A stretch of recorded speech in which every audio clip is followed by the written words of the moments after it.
Bismillahirrahmanirrahim. Hai, Assalamualaikum. Welcome back to Cengkih Channel. Terima kasih korang kerana sentiasa memberi support kepada Kak.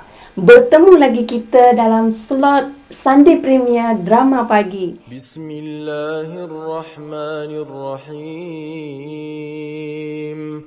Alhaakumut takathur hatta zurtumul maqabir. كلا سوف تعلمون ثم كلا سوف تعلمون كلا لو تعلمون علم اليقين لترون الجحيم ثم لترونها عين اليقين ثم لتسألن يومئذ عن النعيم.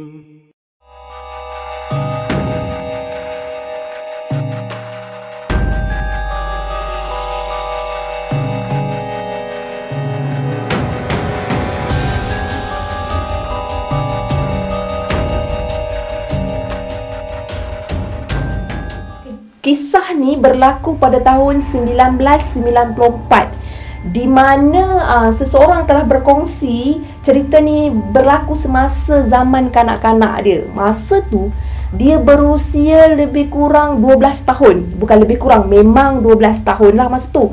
Jadi dia yang lebih dikenali dengan nama Sufi, bukan nama sebenar ni, merupakan salah seorang daripada anak perempuan dalam keluarga dia, di mana dia ada 2 orang adik-beradik perempuan dan dia ada 2 orang adik-beradik lelaki. Jadi nak disambung cerita, Sufi ni dia tengah bermain tau dengan adik lelaki dia yang berusia 10 tahun pada masa tu. Di tengah-tengah main ni tiba-tiba dia orang bergaduh. Masa dia bergaduh tu, Sufi telah mencapai satu jaket ayah dia, di mana jaket tu kan dia ada butang-butang yang macam besi, butang-butang bulat besar macam besi. Jadi Sufi ni tak sengaja melibas jaket tu mengenai kepala, terkena kepada kepala adik dia. Jadi masa tu yang Sufi nampak kepala adik dia dah berlumuran darah. Jadi dia dah tak ingat dah apa yang berlaku masa tu. Yang dia tahu, dia takut. Jadi bila ibu Sufi ni datang kepada Sufi, memarahi Sufi bila dia tengok adik dia dah menggelupur kesakitan. Jadi Sufi ni dah hilang, dah orang kata apa, macam kebuntuan, macam terkejut tau. Bila dia terkejut, macam tak tahu nak buat apa.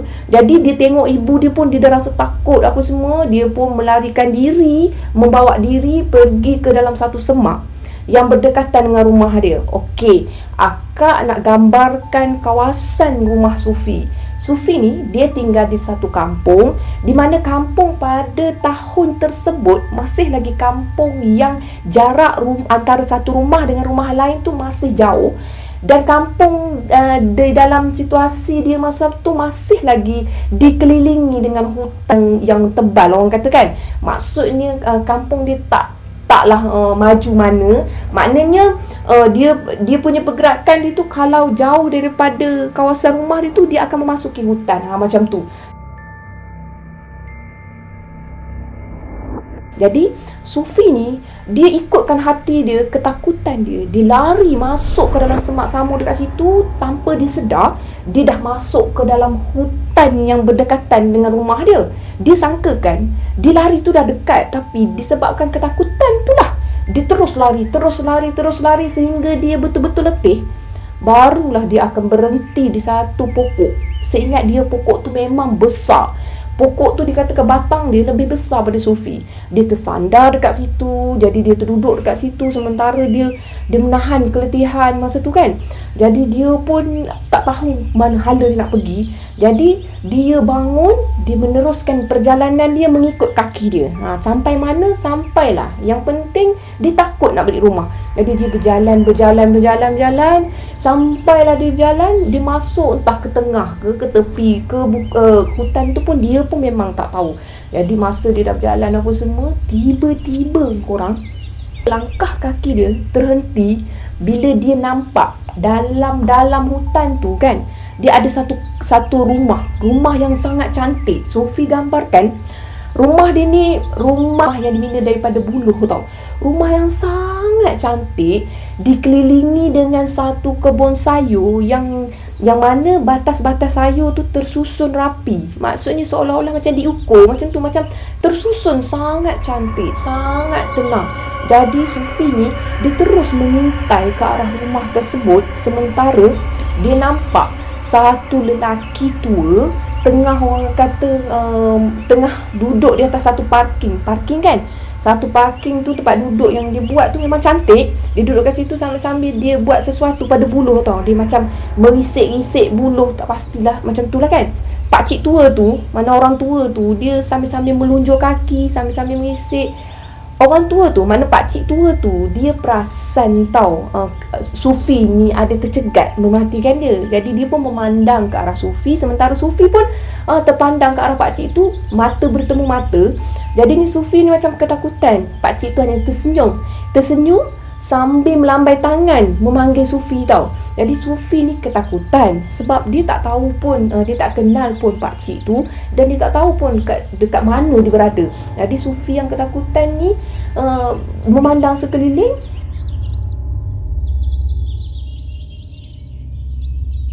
Dia nampak ada kanak-kanak yang sebaya dengan dia. Maknanya kanak-kanak perempuan yang sebaya dengan usia dia, lebih kurang lah, nampak macam sebaya. Kanak-kanak tu pun tersenyum pada dia, sementara kanak-kanak tu datang pada dia. Lepas tu kanak-kanak tu pun mengajak dia lah kan untuk masuk ke kawasan rumah tu. Jadi Sufi ni dia rasa macam agak tenteram sebab dalam keadaan dia macam ni, dia tak tahu nak ke mana. Jadi dia rasa situ tempat yang setakat ni selamat untuk dia. Jadi dia pun pergilah mengikut kanak-kanak perempuan tu.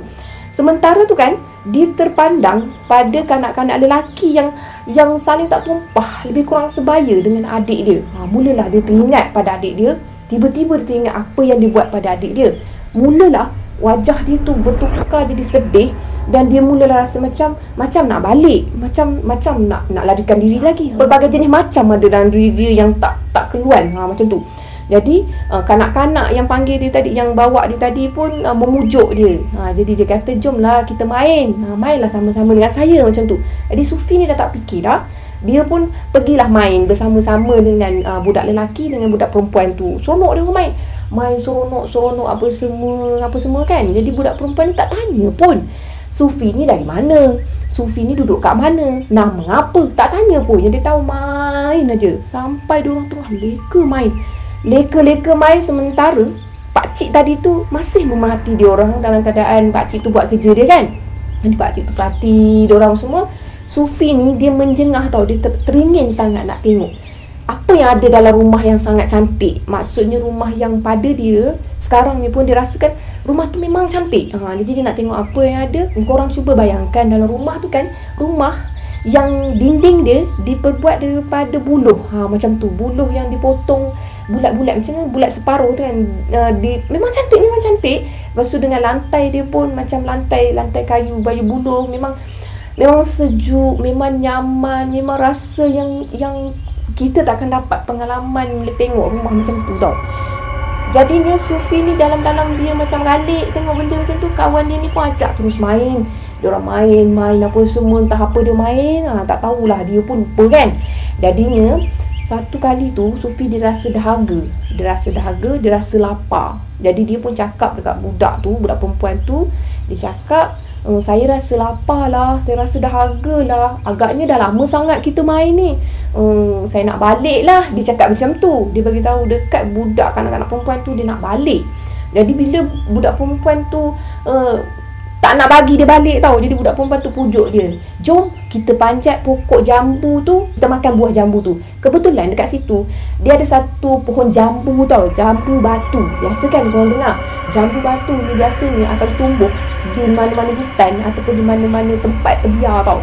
Jadi dia memanjatlah sama-sama pohon jambu tu. Jadi dia ambil buah jambu tu, dia makan buah jambu tu. Sementara korang, dia dihidangkan dengan air. Yang ni pun memang unik sangat sebab air dia dihidangkan dalam cawan yang diperbuat daripada buluh.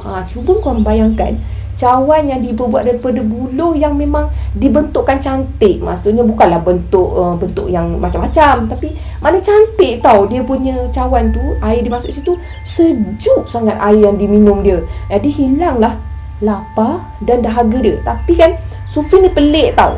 Keluarga ni tak ada ke makan nasi ke, makan makanan macam makanan-makanan ke. Jadi Sufi tak adalah nak tanya, cuma terfikir. Tapi tak apalah, janji Sufi dah kenyang makan buah jambu kan.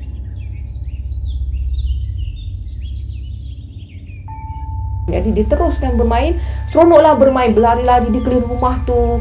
Dekat rumah tu dia ada satu telaga tau. Telaga yang katanya kanak-kanak yang dia kenal tu, itulah sumber air dia. Situlah tempat dia mandi apa semua kan. Jadi Sufi ni pergi ke telaga tu cetek je kata dia.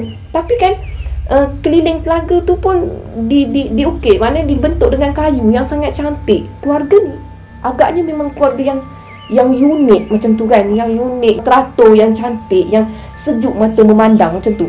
Jadi Sufi terus bermain apa semua tanpa dia sedari. Dia tak merasai pun di mana sepanjang dia bermain tu dia akan bertemu malam tau korang.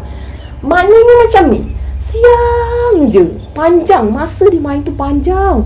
Selalunya kalau Sufi bermain, dia akan rasa macam sekejap je dah senja, sekejap je dah senja. Tapi kali ni entah kenapa Sufi tu dia rasa macam lama sangat masa yang dia habiskan kat situ. Bila nak malam dalam hati dia kan, bila nak malam macam tu kan. Jadi dia pun masih lagi orang kata melayan dua beradik tu bermain, kawan perempuan dia dengan adik lelaki tu main. Sementara dia rasa badan dia macam tak selesa tau. Dia rasa tak selesa, dia rasa melekit, dia rasa macam rimas, dia dah rasa macam diri dia dah tak terurus. Jadi dia pun minta sekali lagi untuk balik ke rumah. Jadi dia bagi tahulah kawan dia. Dia cakap, saya nak balik lah sebab saya tak selesa. Saya rasa macam badan saya ni macam melekit, badan saya ni macam dah berbau sangat. Saya kata, boleh tak kalau saya balik? Nanti saya datang lagi. Dia cakap macam tu. Jadi kawan dia cakap, tak payahlah balik, mainlah lagi dengan kita orang seronok main kat sini. Duduklah kat sini, duduklah dengan kita orang, tak payahlah balik. Sampai macam tu sekali. Jadi masa dia orang tengah bersembang tu, yang kawan diorang ni, yang kawan yang baru dikenal diorang ni dah muka dah tak seronok tau. Jadi Sufi ni rasa kesian. Dia rasa kesian, lagipun dia tengok dekat langit pun memang tak menunjukkan yang nak senja kan. Jadi tak apalah, layanlah dia main sampai dia rasa letih. Dia betul-betul rasa letih. Kali ni dia nak balik. Dia cakap dia nak balik. Jadi dia macam nak mengengek. Saya nak balik. Saya nak balik rumah. Cakap, boleh tak kalau kita main esok-esok? Macam tu. Kita nanti saya datang lagi kat sini kata kan. Saya dah tahu rumah kat sini. Saya datang lagi kat sini. Kita main esok-esok boleh? Macam tu. Jadi bila si Sufi cakap macam tu, yang kawan ni masih lagi pertahankan, tak payahlah balik, malam tidur sini boleh, duduk kat sini boleh, apa semua kan. Jadi maknanya ayah kepada budak tu, pakcik tadi lah kan. Pakcik tadi tu kebetulan dia dengar yang Sufi ni merengek-rengek nak balik. Jadi dia pun panggil anak dia. Dia panggil anak dia pergi dekat dia. Nampaklah dua beranak tu bersembang-sembang dekat pintu dapur agaknya. Sebabnya rumah tu dia macam ada bahagian atas, dia ada bahagian tanah, lepas tu bahagian bawah. Tapi memang cantik lah. Jadi budak tu macam muka sedih. Budak tu belum datang balik dekat Sufi. Budak tu cakap, kawan dia yang perempuan lah, budak perempuan dia cakap, tak apalah kalau awak nak balik, saya hantarkanlah awak balik. Dia cakap macam tu kan. Boleh lah, awak hantar saya balik, macam tu lah kan.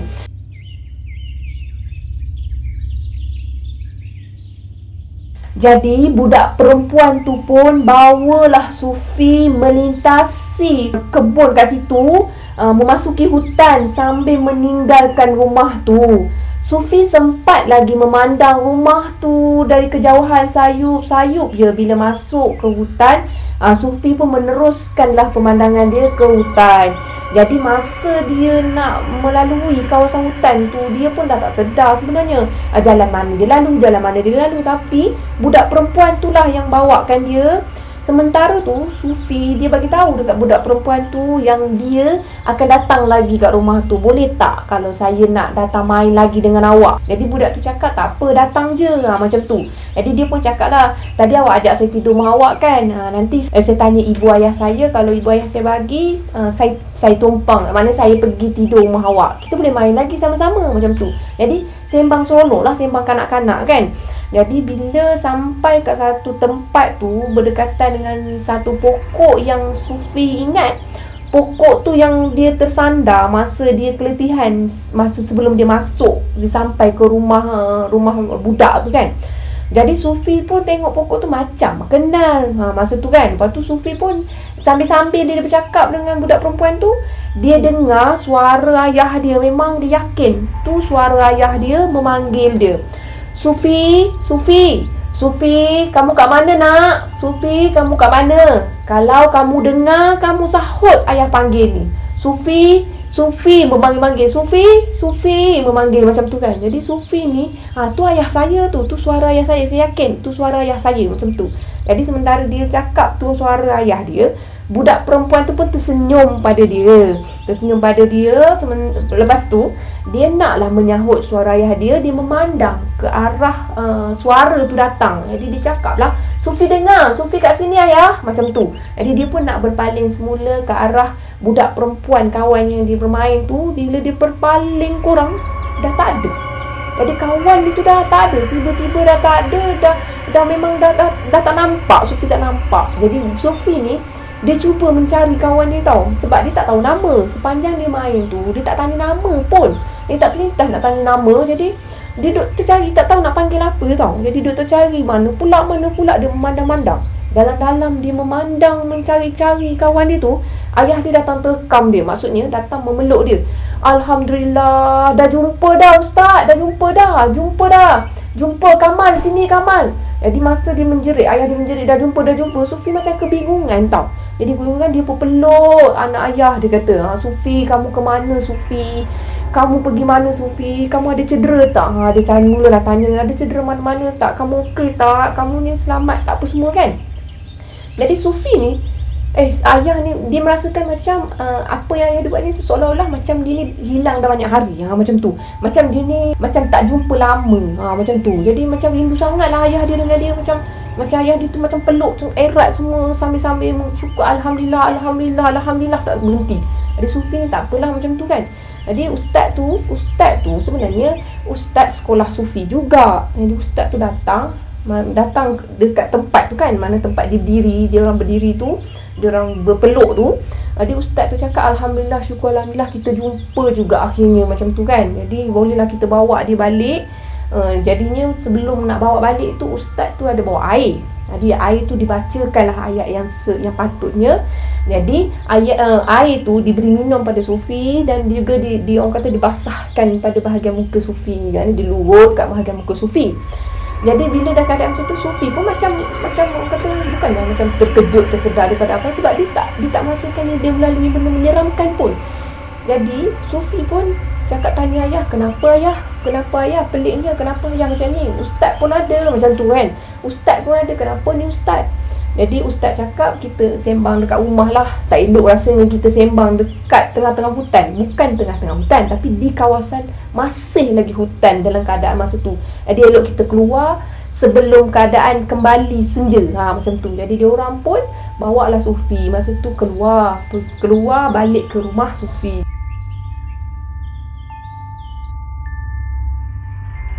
Jadi diorang pun berkumpul kat rumah Sufi. Sementara dekat rumah Sufi, ibu dia memang dah menunggu. Bila ibu dia nampak dia menuju ke rumah tu, ibu dia dah berlari, dah peluk dah Sufi dengan menangis apa semua.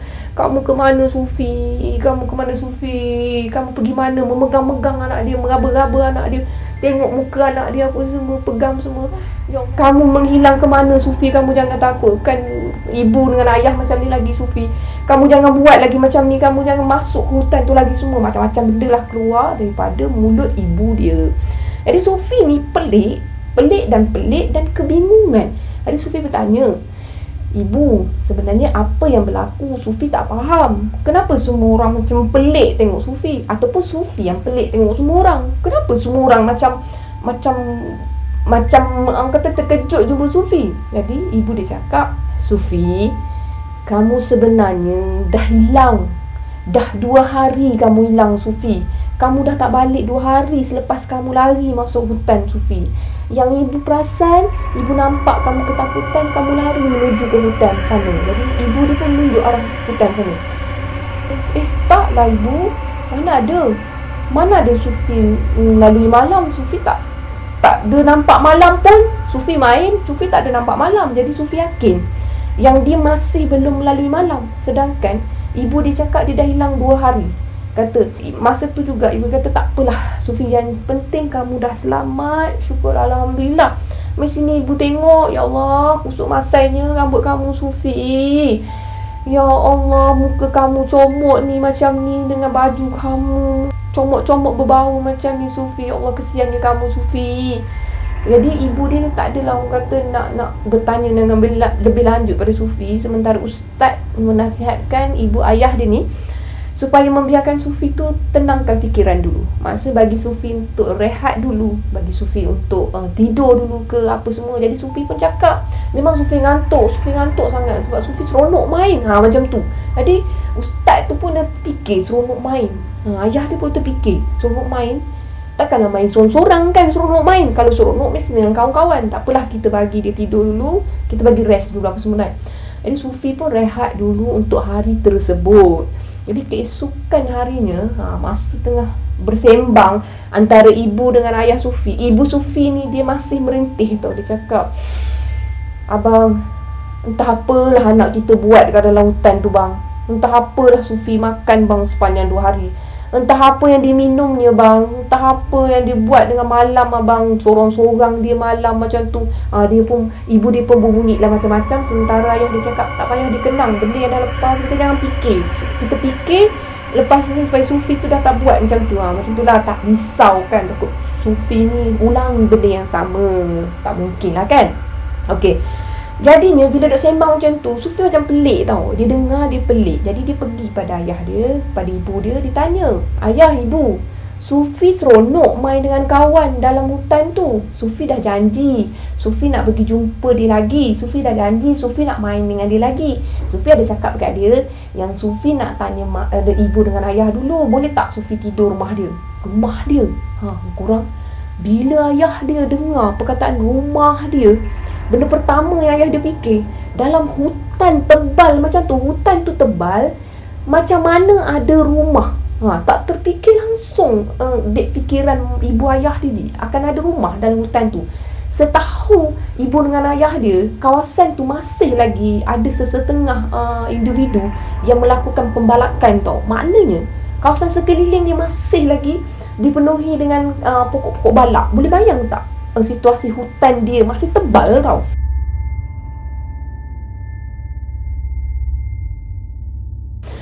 Jadinya ayah dia pun mengucap panjang apa semua. Ayah dia pun istighfar apa semua. Orang kata apa, selawat kata Nabi apa semua. Jadi ayahnya buat keputusan dengan ibu Sufi ni nak bawa Sufi pergi jumpa dengan ustaz sekolah dia yang tolong semalam kan, yang tolong sama-sama cari apa semua kan. Jadi bersiap-siap, Sufi pun dibawa lah pergi jumpa dengan ustaz sekolah dia. Jadi ibu ayah Sufi ni menceritakan apa yang Sufi bagi tahu. Jadi ustaz pun minta Sufi ceritakan pengalaman Sufi, apa yang Sufi lalui sepanjang Sufi berada dalam hutan tu. Sufi sedar ke tak, apa ke tak? Sufi cakap dia sedar sebenarnya. Dia tahu dia sedang bermain. Dia tahu ada seorang pakcik kat dalam tu. Dia minum air kat situ. Dia makan buah jambu kat situ. Semua dia ceritakan pada ibu bapa dia, ibu ayah dia dengan ustaz tu. Jadi ustaz tu terkejut tau. Ustaz tu cuba fahamkan pada Sufi. Sekarang ni sebab usia 12 tahun dah boleh faham. Tapi faham dalam keadaan, orang kata dalam keadaan tak puas hati. Orang tak percaya dia. Jadi bila orang tak percaya dia tak puas hati. Tapi ustaz tetap cakap, untuk pengetahuan Sufi, dalam hutan tebal macam tu mustahil ada rumah. Mustahil ada kebun yang secantik tu, yang secantik digambarkan Sufi. Jadi Sufi tetap cakap, tak apa ibu ayah, nanti Sufi bawa ibu ayah dengan ustaz pergi tengok sendiri. Jadi kita boleh pergi tengok sendiri. Jadi Sufi ni dia balik dalam keadaan yang dia memang betul dia tak puas hati. Dan dia cuba mencari jalan tu semula tau. Maksudnya jalan yang dicuba lalui untuk pergi ke rumah tersebut. Jadi dia cuba cari tak temu jalan. Dia cuba nak panggil nama kanak-kanak yang dia bermain tu, dia tak tahu nama, takkan nak panggil oi macam tu. Jadi apa yang dia nak buat? Jadi dia nak buktikan juga pada ibu ayah dia, pada ustaz tu yang bahawasanya rumah tu memang ada. Jadi dia cuba juga ambil masa cari, memang jalan buntu, memang dia tak ada. Dan nak disambung cerita ni, masa dia cuba mencari tu, cuba masuk, maksudnya dia lalui semak tu, dia cuba nak masuk hutan tu pun dia dah takut. Faham tak? Maksudnya dia macam dia dah tak ada keberanian yang seperti sebelum ni. Kenapa tiba-tiba dia takut? Kenapa tiba-tiba dia nampak pokok-pokok kat situ besar? Kenapa dia tiba-tiba nampak dekat dalam tu macam seolah-olah macam nanti ada harimau, nanti ada itu, nanti ada ini. Sedangkan sebelum ni yang dia hilang tu, dia tak rasa apa-apa pun. Dia ikut je kaki dia, elok je lancar macam tu. Dan masa tu jugalah bila dia balik, dia beritahu dekat ibu ayah dia mungkin takkan jumpa dah rumah tu. Ayah dia cakap, memanglah kamu takkan jumpa dah rumah tu, Sufi. Rumah tu tak wujud, rumah tu tak ada. Mana ada orang nak buat rumah tengah-tengah hutan? Cuba kamu fikir, apa yang ada tengah-tengah hutan tu? Cuba kamu fikir, yang ada pokok kayu balak, pokok-pokok semak samun semua.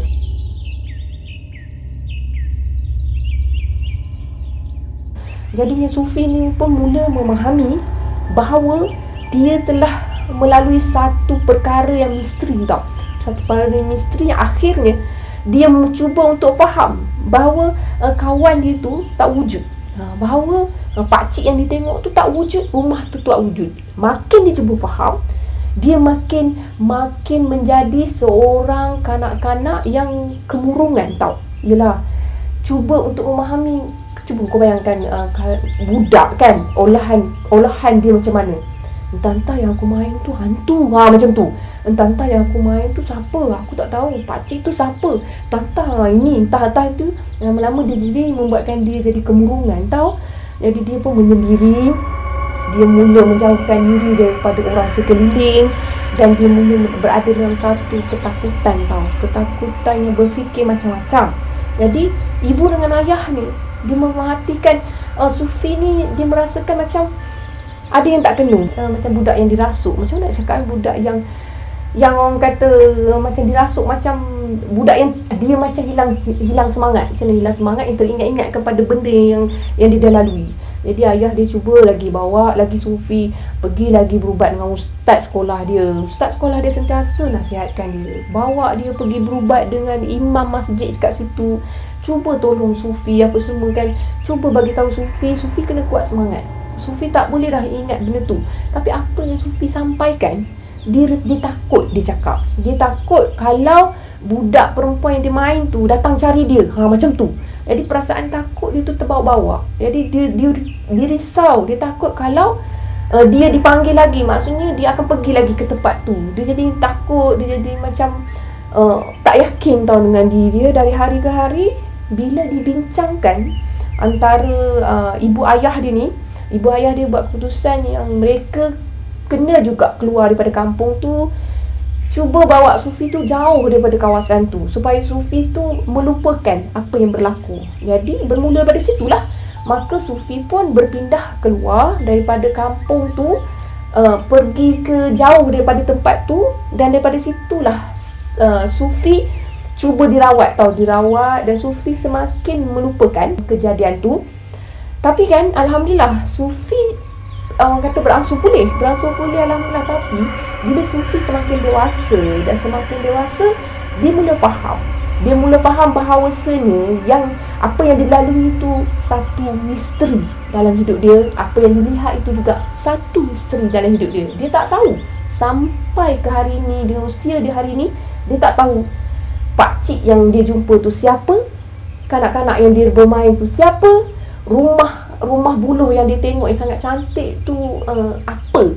Dia tak tahu. Jadi persoalan untuk dia dan juga ibu ayah dia. Okey, jadi Sufi pun simpanlah cerita tu sehinggalah dia beranikan diri untuk berkongsi hari ini.